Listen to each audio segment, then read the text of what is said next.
Hello everyone, welcome back to academic origin. ये है control and coordination का third lecture. इसके फर्स्ट लेक्चर में हम लोगों ने कंट्रोल और कोऑर्डिनेशन को बहुत ही अच्छे से समझा था। साथ साथ नर्वस सिस्टम का जो सबसे छोटा यूनिट है यानी कि न्यूरॉन, उसके बारे में बातें की थी। उसके बाद वाले लेक्चर में हम लोगों ने क्या क्या डिस्कस किया था। तो रिफ्लेक्स एक्शन क्या होता है, जो सडन एक्शन लेते हैं हमारा बॉडी, वो रिफ्लेक्स आर्क क्या होता है। उसके बाद क्या टाइप्स ऑफ रिफ्लेक्सेस की बात की थी, नर्वस सिस्टम की बात की थी, ब्रेन के कितने टाइप्स होते हैं, ब्रेन के कितने फर्दर बाइफर्केशंस होते हैं, फोर ब्रेन, मिड ब्रेन और हिंड ब्रेन, ये बात हम लोगों ने की थी। उसके बाद ह्यूमन ब्रेन के फंक्शंस के बारे में हम लोगों ने देख लिया था। अगर ये सारी बातें आपको समझ में नहीं आ रही हैं तो वीडियो को करिए पॉज, डिस्क्रिप्शन में जाइए, प्लेलिस्ट मिलेगा कंट्रोल एंड कोऑर्डिनेशन का फर्स्ट सेकंड 2 लेक्चर्स देख कर आइए। एंड फिर यहाँ पे हम लोग शुरू करेंगे स्पाइनल कॉर्ड से।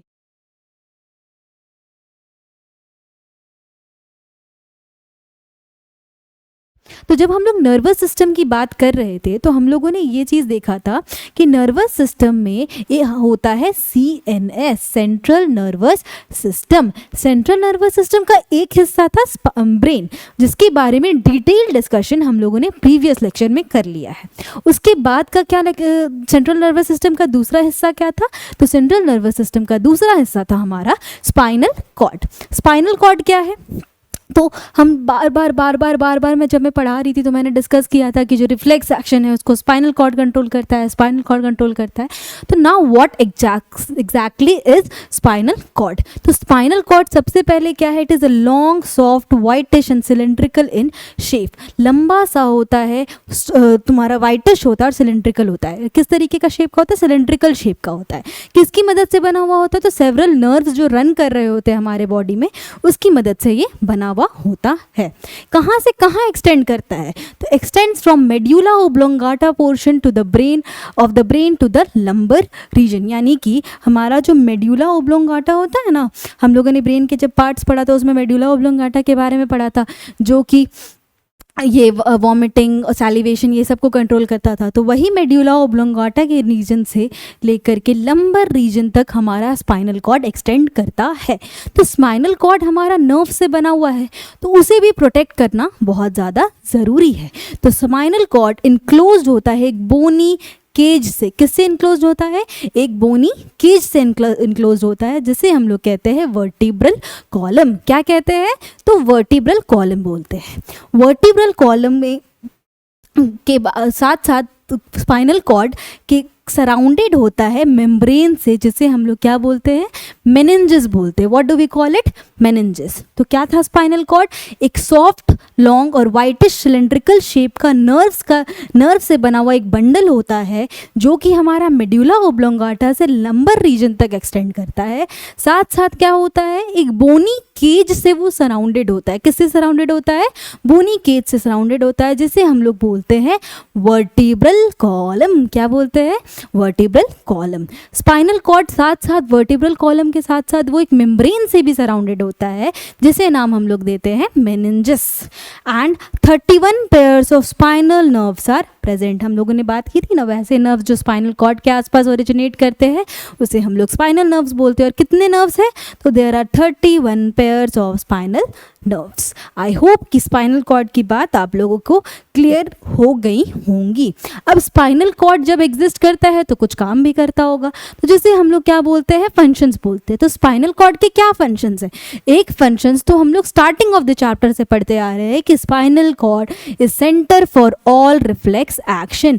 कि बॉडी में जितने भी रिफ्लेक्स एक्शन हो रहे होते हैं, यानी कि हार्मफुल स्टिमुलस की तरफ जो भी हमारा रिएक्शन होता है, वो सारे के सारे रिएक्शंस कौन कंट्रोल करता है, तो स्पाइनल कॉर्ड कंट्रोल करके रखता है। तो सबसे पहला फंक्शन क्या हो गया कि it is the main centre for reflex action.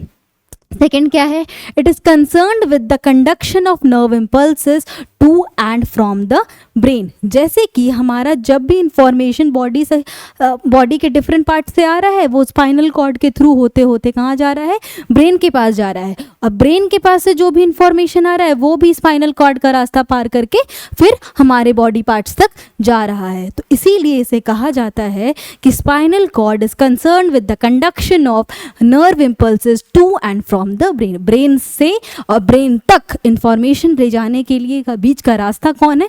Spinal cord है। स्पाइनल कॉर्ड साथ साथ एक और फंक्शन परफॉर्म करता है, that is overloading of the brain से प्रिवेंट करता है। क्या करता है?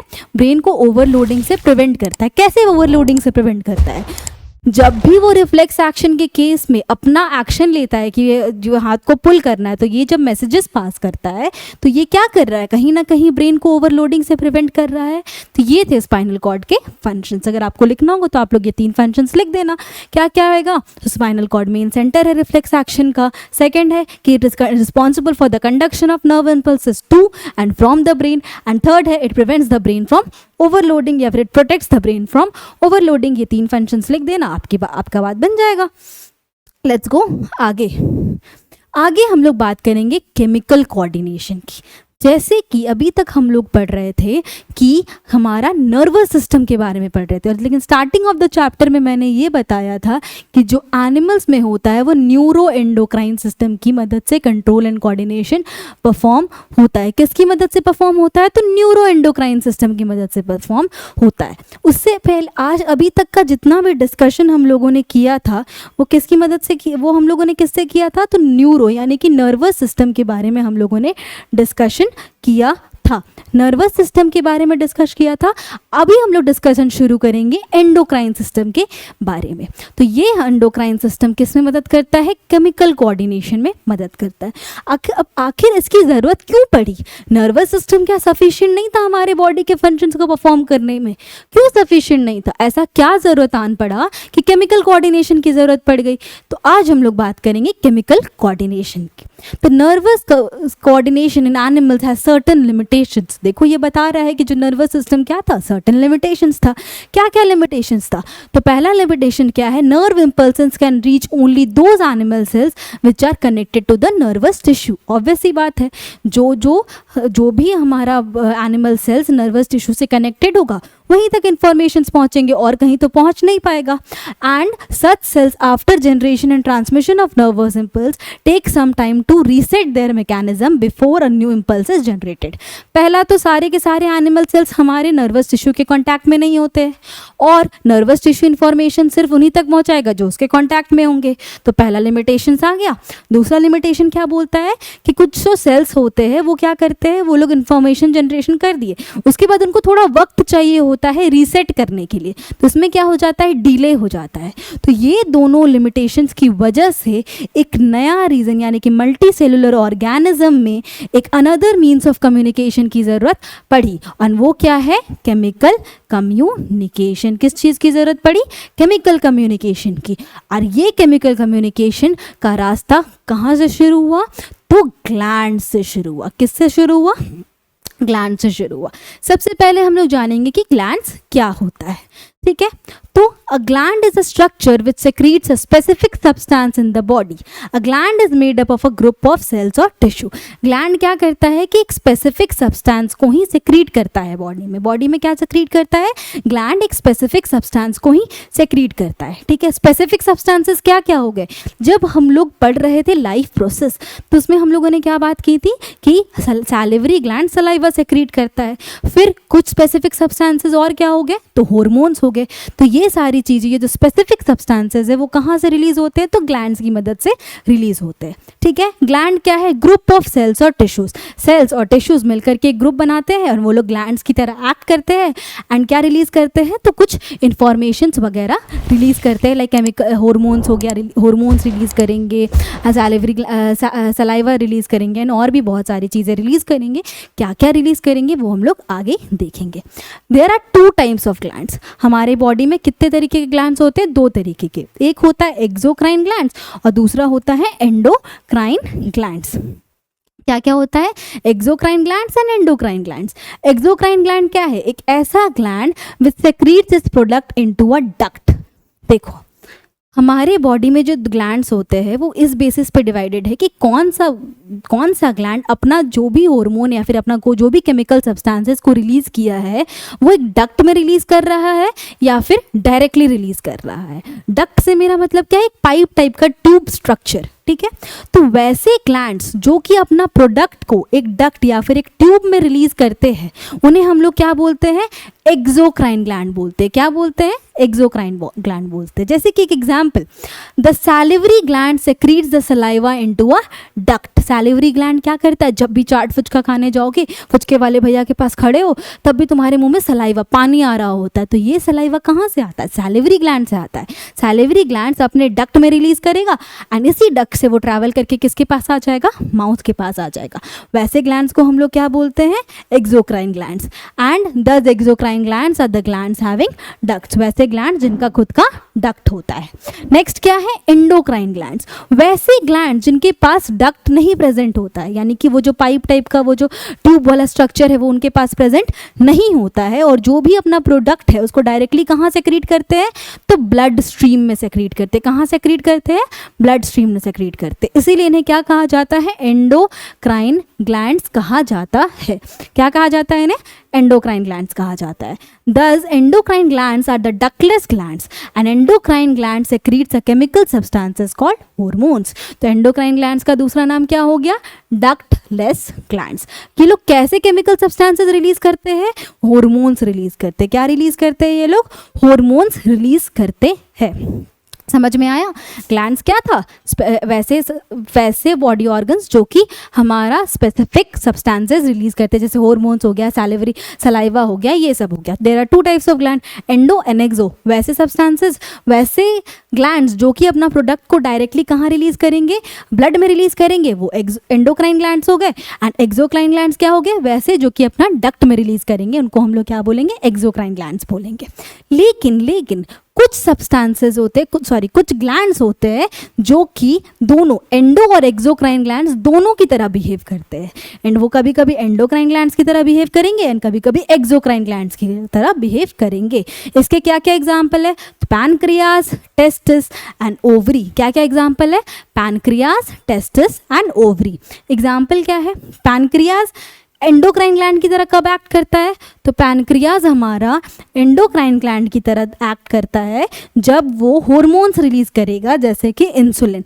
पैनक्रियाज एक हार्मोन रिलीज करता है, इंसुलिन। ये बातें क्या होती हैं आगे के लेक्चर्स में हम लोग देखेंगे।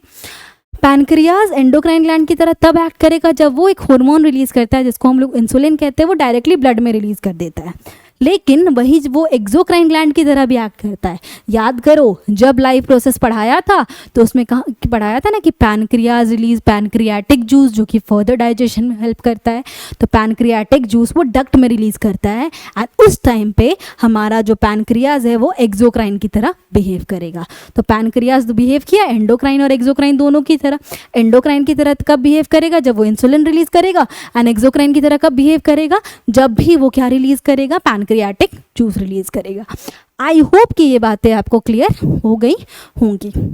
अब आगे हम लोगों को एक्सोक्राइन के बारे में यहाँ डिस्कशन नहीं करना है, यहाँ पे हम लोग को डिस्कशन करना है एंडोक्राइन सिस्टम के बारे में। तो एंडोक्राइन सिस्टम क्या है, एक ऐसा एंडोक्राइन ग्लैंड्स जो मिल करके हॉर्मोन्स रिलीज करेंगे, वो क्या बना देंगे, एंडोक्राइन सिस्टम बना देंगे। हमारे बॉडी में तो बहुत सारे एंडोक्राइन ग्लैंड्स होते हैं, तो सारे के सारे एंडोक्राइन ग्लैंड्स मिल करके क्या बना देंगे, हमारा एंडोक्राइन सिस्टम बना देंगे। एंडोक्राइन सिस्टम को हार्मोनल सिस्टम भी बोला जाता है। क्यों हार्मोनल सिस्टम बोला जाता है, क्योंकि सारे एंडोक्राइन ग्लैंड्स क्या रिलीज करते हैं, हार्मोन्स रिलीज करते हैं, इसीलिए इन्हें हार्मोनल सिस्टम भी कहा जाता है। ये देखो, ये सारे के सारे क्या है, एंडोक्राइन ग्लैंड्स है। Pineal, pituitary, thyroid, thymus, adrenal, pancreas, ovary, ये सारी बातें क्या है और कैसे क्या होता है, ये आगे के लेक्चर में बताऊंगी। तो ये सारे वर्ड जो अभी टफ लग रहे हैं वो आगे टफ नहीं लगेंगे, ठीक है। नर्वस सिस्टम के एडिशन में हमारा एंडोक्राइन सिस्टम भी काम करता है, जो कि कोऑर्डिनेट करने में हेल्प करता है हमारे बॉडी के एक्टिविटीज़ को। समझ में आई ये बात। जो हमारा एंडोक्राइन सिस्टम है वो मेक, स्टोर और रिलीज करता है केमिकल्स, जिसको हम लोग हार्मोन्स बोलते हैं। क्या करता है, वो बनाएगा, स्टोर करेगा और रिलीज करेगा सारे केमिकल्स को। अब बोलो, तभी से मैम आप हार्मोन्स हार्मोन्स हार्मोन्स बोल रही हैं, ये हार्मोन्स होता क्या है, तो थोड़ी सी अपनी क्यूरियोसिटी को जगाए रखना, क्योंकि अगले लेक्चर में हम लोग मिलेंगे हार्मोन्स के साथ और हार्मोन्स की बातें करेंगे, साथ साथ सारे ग्लैंड्स की डिस्कशन डिटेल में करेंगे। एंड तब तक के लिए थैंक यू सो मच।